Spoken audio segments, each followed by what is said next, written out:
Assalamu alaikum students, welcome to my religion class. Today I will discuss about lesson 8, which is about akhlaq zamima. As we know, akhlaq means behavior, conduct, nature, activity, manner, etc. There are two types of akhlaq. First one is akhlaq hamida, which means good activities or behavior, and second one is akhlaq zamima or bad activities or behavior.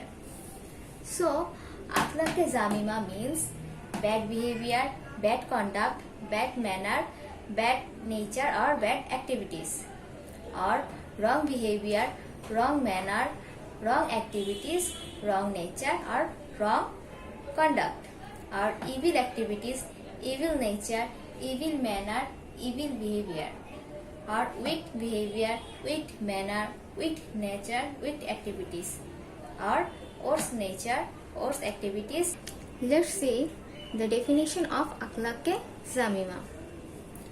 The detestable activities or traits like pride, bribery, indecency, envy, hatred, theft, etc., which make a person narrow-minded or hateful are called akhlaq zamima. That means those activities which make a person narrow-minded or full of bad activities are called akhlaq zamima. Our next point is the bad effects, bad results of akhlaq zamima. Number 1, having bad activities or nature brings disgrace and dishonor in the society.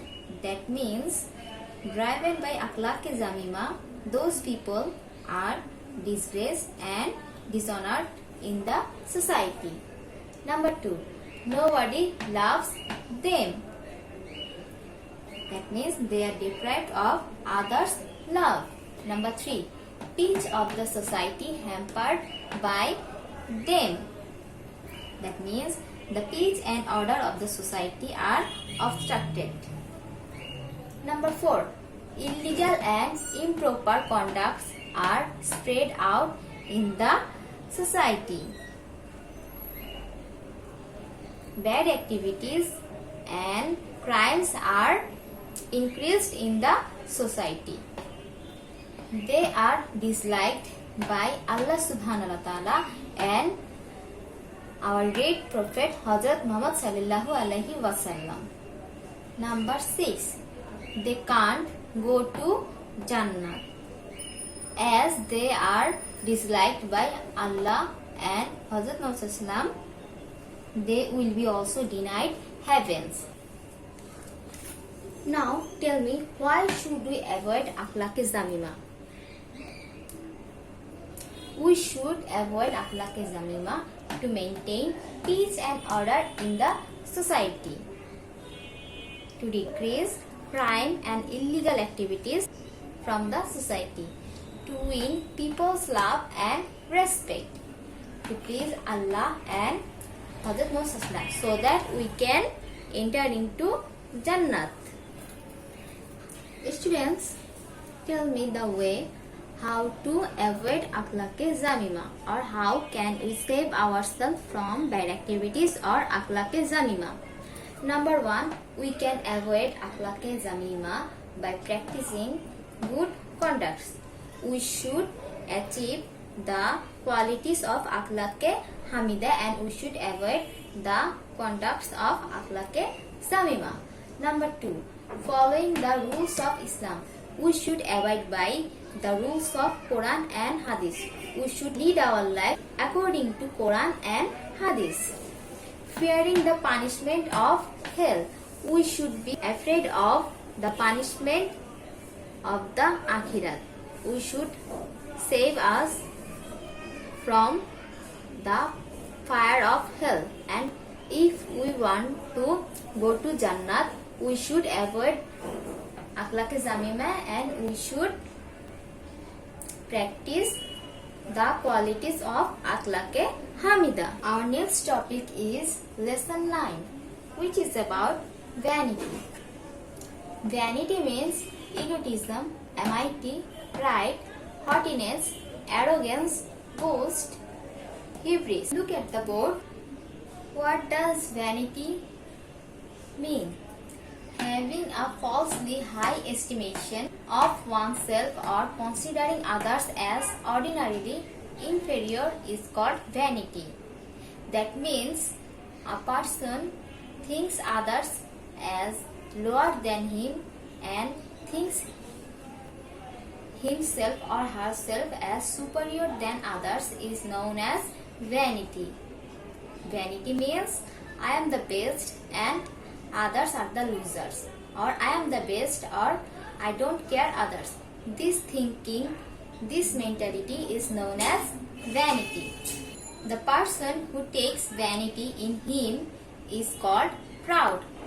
The person having vanity is known as proud. A proud person considers himself or herself superior to others in many ways and thinks himself the best. There are three forms of pride or vanity. Number 1, to nourish a sense of vanity in heart. That means to be a proud person or think him or herself as a proud person in heart, or to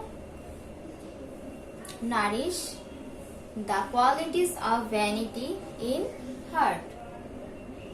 Number 2, to express vanity in attitudes and activities. We can see the vanity in one person by his behavior, his activities or attitudes. Number 3, to express vanity in behavioral speech. That means we can see the vanity of one person by his speech or talking or speaking. So, tell me, what are the three forms of pride? Number 1, vanity in heart, vanity in attitudes, activities or behavior, and number 3, vanity in talkings. The bad effects or results of vanity. The bad effects of vanity are beyond description. Driven by vanity, Iblis Shaitan was expelled from the paradise. The Almighty Allah says in this regard in Surah Al-Araf, ayat number 13, that get down from this place, heaven. You mustn't boast here. So leave the place at once. Certainly you are the one of the worst. A proud person is despised both in the akhirat and worldly life. That means proudness brings destruction for a person both in the akhirat and worldly life. A person having proudness is disliked by Allah subhanahu wa ta'ala and great prophet Hazrat Muhammad sallallahu alaihi wasallam. Allah the Omniscient confirms that surely Allah doesn't love the arrogant. So we should avoid arrogant and vanity. Hazrat Muhammad sallallahu says, the person who bears a grain of vanity shall not enter into the heaven. That means the person having vanity or arrogant can't enter into the heaven. Everyone is subjected to some wants or imperfections, so to boast doesn't not suit him. He who has no wants can only take the vanity. Hazrat Muhammad says, Allah has declared, pride is my ornament. That means pride is only for Allah subhanahu wa ta'ala. It is not for the mankind. We should avoid vanity because man has nothing to take vanity in anything.